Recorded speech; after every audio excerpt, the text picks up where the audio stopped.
The fastest way to find out whether someone has executive presence isn't when things are going well. It's when they have to deliver the news nobody wants to hear. Today, I'm talking about why difficult conversations are the ultimate test of leadership and how to pass that test without losing credibility. Welcome to Own the Room, for people operating where the stakes are real. Pitches, negotiations, leadership conversations that don't come with a second chance. Here, you'll learn to control perception, read the room, and thrive in high-stakes communication. Now here's Jake Stahl, who's going to help you turn communication into your unfair advantage. Listen, anybody can sound confident when the numbers are good. Anybody can sound decisive when the project succeeds. And anybody can look like a leader when everyone is winning. But authority isn't tested when things go right. Authority is tested when things go wrong. Because bad news doesn't reveal leadership, it exposes it. So here's the problem. Most leaders think authority comes from expertise and confidence and charisma and communication skills. But authority is actually measured by how people behave under pressure. And nowhere is this more visible than when delivering difficult news. And here's a couple of things that we see that make this an even bigger problem. The first is leaders often try to protect their image. So instead of focusing on reality, they focus on how they'll be perceived. And that shift changes everything. The conversation becomes about image management instead of leadership. The second is leaders tend to become defensive, and that destroys credibility.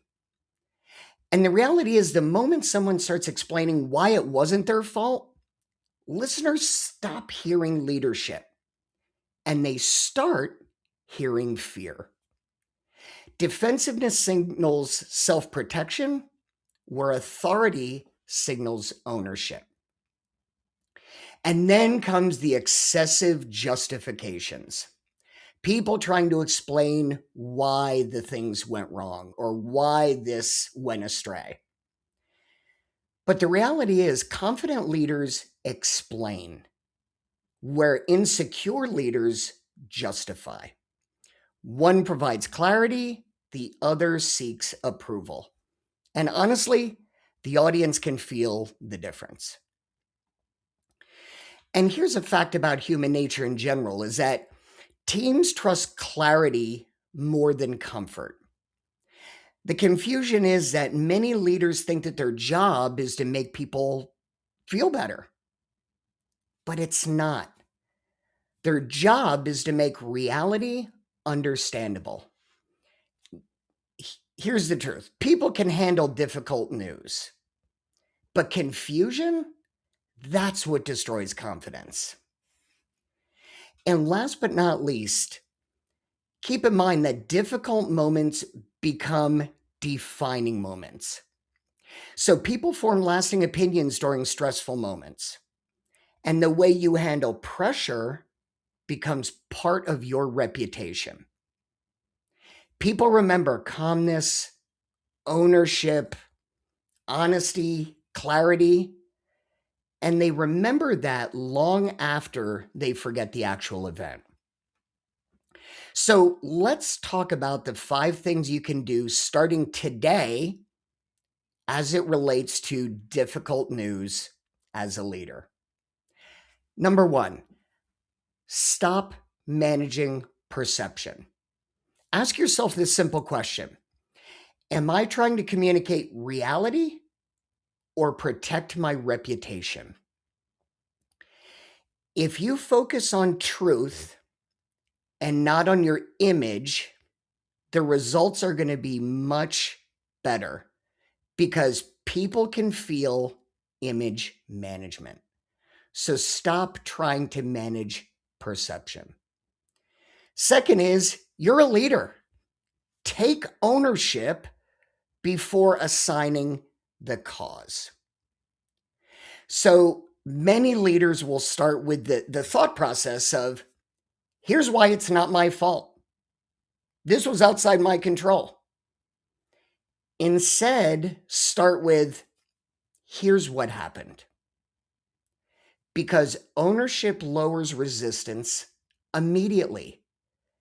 You're going to have plenty of time for explanations, and they can come later. But take ownership first. Number 3, replace defensiveness with clarity. So instead of saying, there were a lot of factors that went into this, just simply say, the project missed the deadline, and here's why.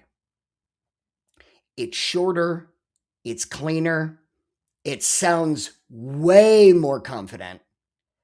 And because of that, authority sounds clear, and it steps away from sounding defensive. So replace defensiveness with clarity. Number 3, you're a leader. Give direction and not drama. So after delivering the bad news, immediately answer the question, what happens next? So listen, we missed the deadline, everybody. Here's what we're going to do about it. Because if there's one thing people crave during a questionable situation, it's certainty. And strong leaders don't leave people stuck in the problem. They provide a path forward. So remember, give direction and not drama. Number 5, understand that authority is borrowed from consistency. Here's what I mean. One difficult conversation is not going to define you, but patterns will. People trust leaders whose behavior stays consistent under pressure. So the question should not be, did I handle this perfectly? The real question is, would people describe me the same way when things are hard as when things are easy? And if I can relate this to a personal story, I recently had a contract that I had to cancel that I didn't want to cancel. But circumstances as they were forced me to do so. So my goal was to stop managing perception, take ownership, replace defensiveness with clarity, give direction, not drama, and understand that consistency is important. So I said, I'm sorry, but I have to step away from this contract. I let the customer vent. And I took ownership, saying, listen, this was something that I needed to do. Calendars got a little bit messy, and I apologize. And I gave them the explanation as to why. What happened next was I was going to tell them where we were going from here, but the customer said to me, so what do we do? And I gave direction without getting emotional. And the reality is this customer may never come back to me, but I have to trust that if I set the right pattern, that it's going to come back and they're going to realize that, hey, I gave them the truth versus telling them what they needed to hear. So, the 5 things you can do today. 1, stop managing perception. Ask yourself the simple question, am I trying to communicate reality or protect my reputation? Number 2, take ownership before assigning cause. So instead of starting with a huge explanation as to why it's not your fault, start with, here's what happened. Number 3, replace defensiveness with clarity.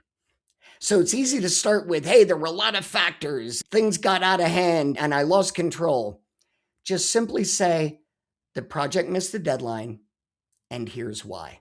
It comes across as cleaner, more confident. Number 4, give direction and not drama. So after delivering the bad news, be prepared to say what happens next. Because in the middle of all this chaos of delivering the news, people crave certainty, and strong leaders provide a path forward. Number 5, understand that authority is borrowed from consistency. So people trust leaders whose behavior stays consistent under pressure. This one tough conversation, it's not going to define you.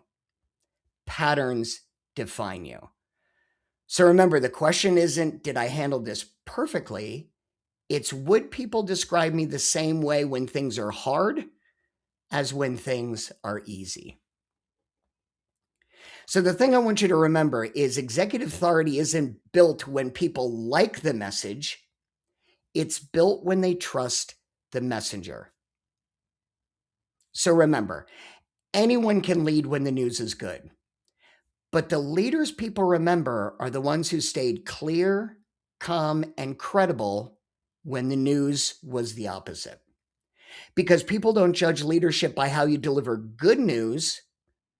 They judge it by who you become when delivering bad news. Thanks for checking out Own the Room with Jake Stahl. If you've gotten value from this episode, share it with the solopreneur in your life who wants to know how to communicate to be seen, heard, and respected. Review and rate the show wherever you check out podcasts, and grab your copy of Own the Room, How to Communicate to be Seen, Heard, and Respected. We'll catch you next week on Own the Room.